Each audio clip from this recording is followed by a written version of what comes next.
Well, good morning. Welcome to the Banter. My name's Lucas, and I'm host today, and I'm joined with Greg, Greg McRobbie, the Great to one be and here. only. How are you doing today?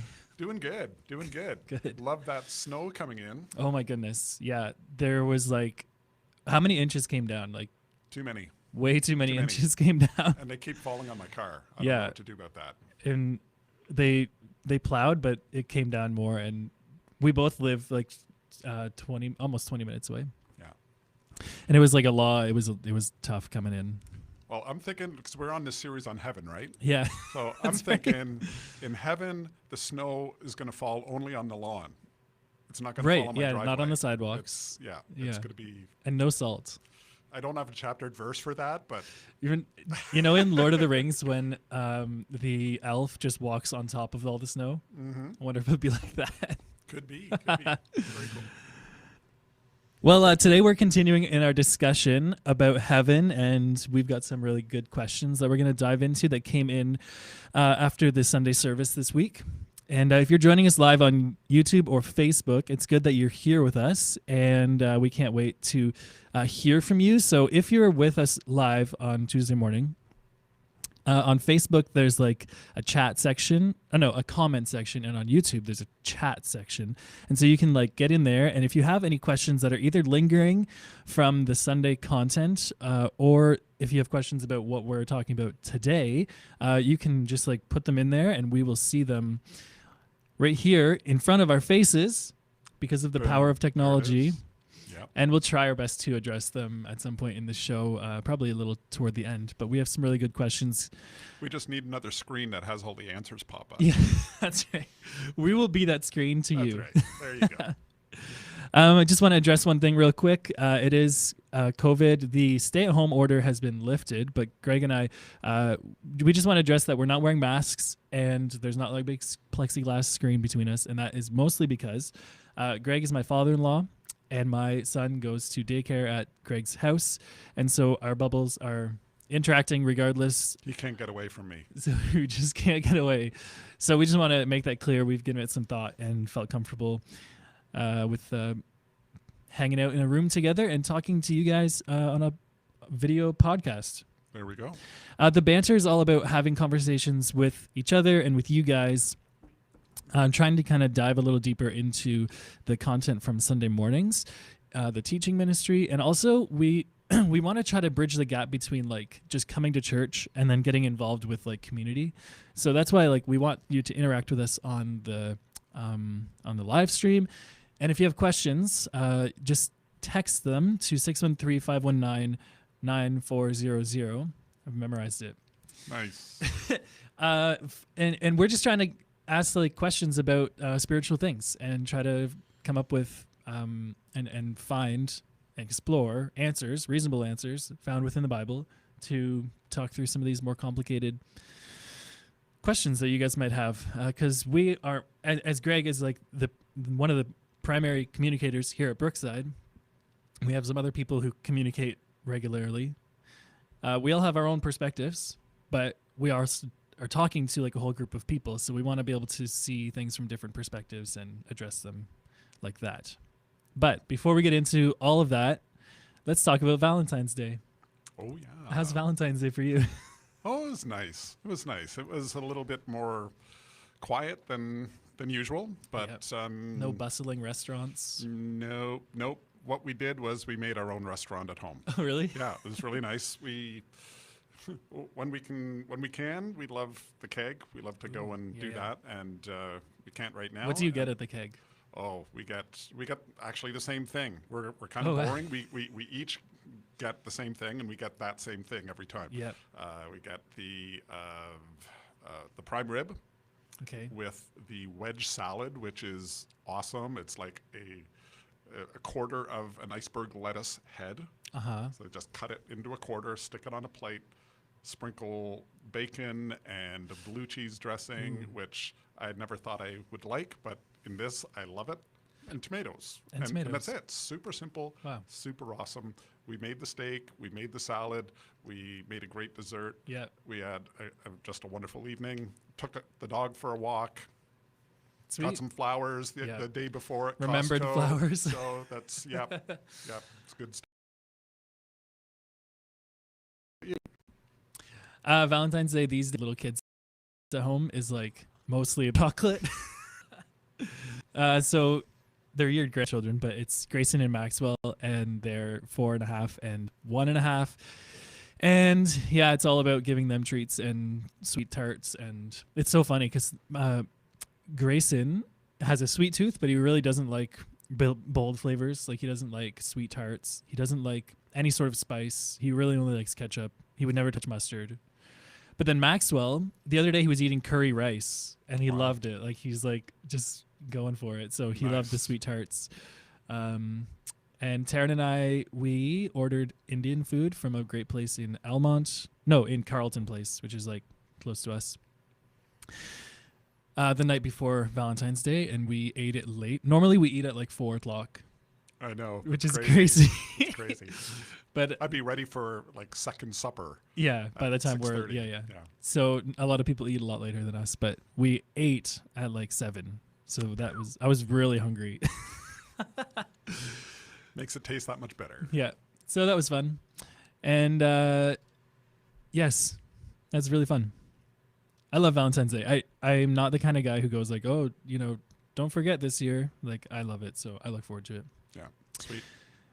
So we have some great questions today, some things that I haven't even really explored a ton. So I'm excited to learn a little bit about more concepts about heaven. A couple questions came in during the service. They were texted in, and some of them were kind of like the same kind of idea. So we'll just talk about that. But the first question is all about medicine and heaven. And there's a verse in the Bible that talks about a tree that will give us medicine in heaven. Yep. Could you tell us all about that? Oh, sure.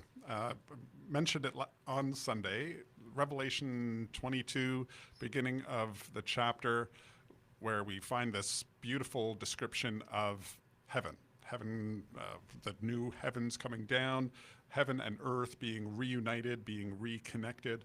And it talks about this river flowing out from the throne room of God, and the tree of life kind of lining the sides of the river. And it says that the fruit of the tree will be for food for the nations, and the leaves will be medicine for healing of the nations. And the question was, what do you need healing for if there's no more death, no more sickness, no more all that kind of thing? Good question. Good question. There's a couple answers that come to my mind right off the top that I think are worth considering. Some of these things, as we dig in, some things will be just kind of speculation. It's like, this seems to make sense in light of these different facts. And some of this we'll find as we move along. So what we find in this verse is almost a repeating word for word of a vision that Ezekiel had hundreds of years before. Back in Ezekiel 47, I think it is, where again, there's this whole chapter about this stream that flows from the new Jerusalem there. It's focused on the new temple where the throne of God is, and it flows out from there. And it grows and it grows and grows, and there's these trees along the sides, and it ends up with those same words. The fruit will be for food, and the leaves for healing. And it talks about the water, the river of life flowing out into the Dead Sea in the vision of Ezekiel. That's where it's ending. And it says, as this water hits the Dead Sea, which is dead, it's called the Dead Sea because there's nothing that can live in this thing. It's full of salt and all kinds of junk. And so there's no life there. But now this river of life is coming, and it's bringing freshness. Everything that it touches, the deadness disappears. The new life is brought in. And now there's going to be people lining the Dead Sea, not gathering salt. They're going to be gathering fish because there's going to be just so much abundance there. So the picture is kind of referring back to this vision that Ezekiel had a long time ago. And it was in the midst of this bigger vision, and people were like, when's that ever going to happen? I thought that, wasn't God in that? And I think part of it is just a recognition that, you know what I promised, the vision that I gave through Ezekiel, that's still coming. That's, it's going to be in heaven. Don't expect that here right now, but when heaven and earth reunite, that'll be, that vision, or that initial vision will be realized. Now to the actual question. all of that was just the lead up, because it still leaves the question, well, but it still says medicine, and why do you need it? That's right. Well, it also says food, and why do you need food if you're never going to be sick and you're never going to, partially because we're going to enjoy it. There's going to be banquets. It's going to be party time in heaven, right? It's like that. That's the biggest picture that God uses when he says, you want to know what heaven's like? Think of a banquet. Think of a party, lots of food, lots of singing, lots of fun. Everybody's having a great time. That's the picture that God says, that's what heaven's going to be like. And so there's going to be food. There's going to be all those kinds of things are going to be there as well. If you don't eat, are you going to die? No, we can't, right? So it could just be that it's describing something that is going to be there, that is kind of a way of saying all your provisions are met.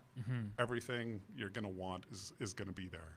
And one of the cool things that it just kind of popped into my head is that so often we kind of feel like heaven is, we're not going to have any desires anymore. We're not going to have any, we're not going to be hungry anymore. We're not going to, and the Bible doesn't paint heaven as this place where we no longer have any of these desires. It paints a picture of all these desires now being fulfilled wonderfully, beautifully, to the max. So it's kind of cool. Yeah, so it's so amazing to think of how heaven is a reality, it's a real thing that we will experience. That's right. And when I start talking about it, I'm like, it's unbelievable. But even the desire for someone to study medicine, some people just love to look at atoms and how they interact and stuff like that. So that could be part of it too. Oh, sure. Yeah. And that's another good example. There'll still be work.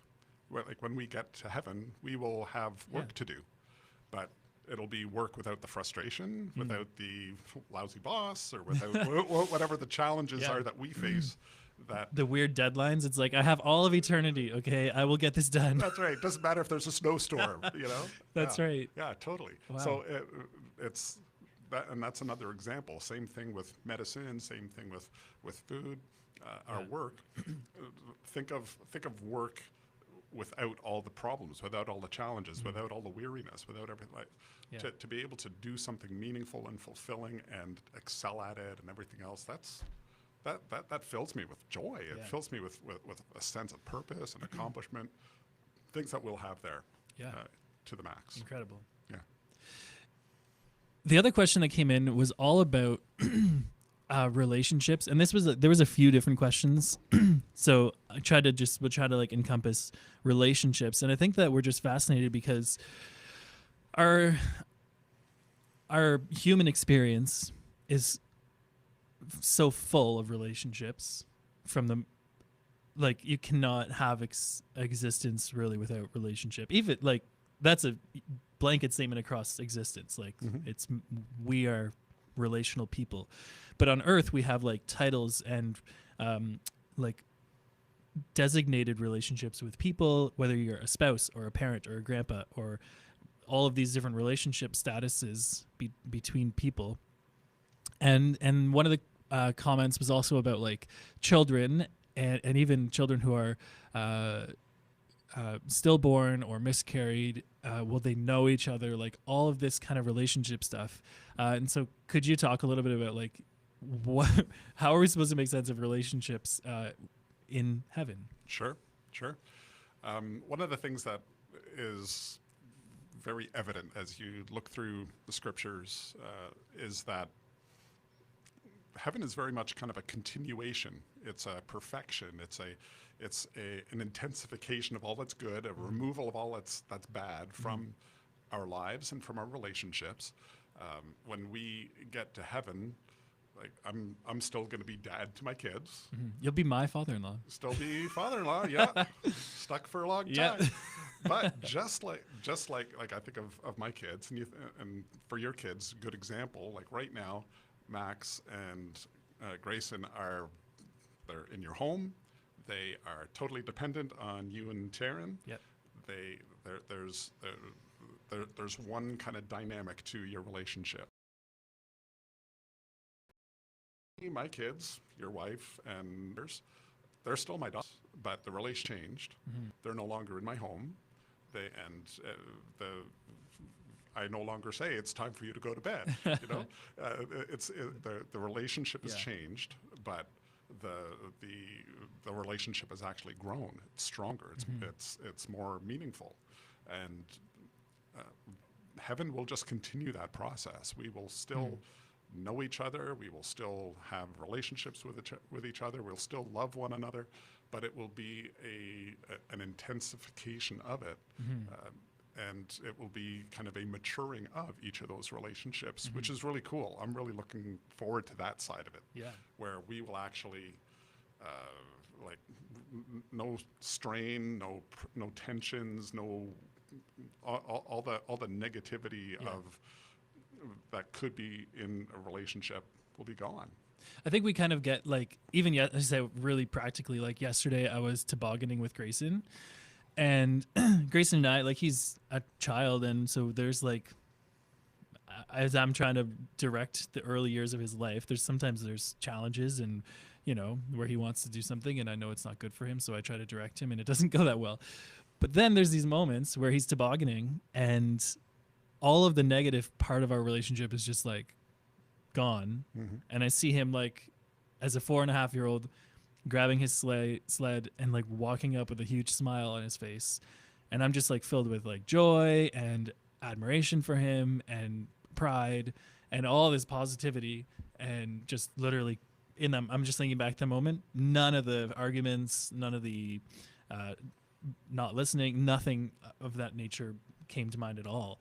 Yeah. And yet I still was full of all this love and joy. And so I wonder if that's kind of a hint of what it will be like with those who you love here on earth. I think so.